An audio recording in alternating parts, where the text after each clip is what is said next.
let's dive in and talk a little bit about that. Let's start with why don't you tell me kind of your perspective on failure and how, I guess, what light you view it in.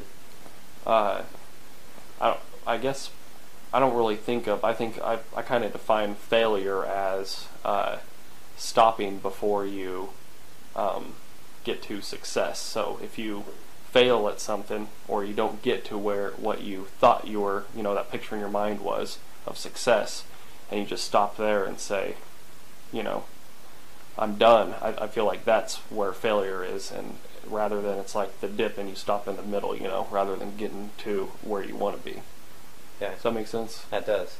So yeah, giving up, I guess. Yeah. If you were to, move on from something, or if something's not going to work, and you get down to that bottom point, and you're like, this isn't going to work, and you step away from it. How do you feel? Do you feel like that would be failure at that point?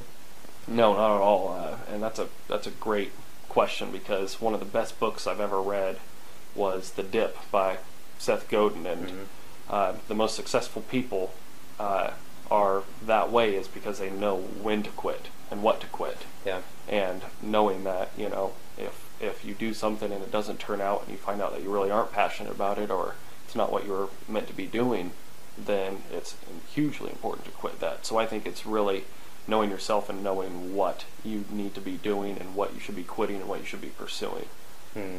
So it can be dangerous to continue, even to, I guess, be blind to when you should quit, is what you're saying.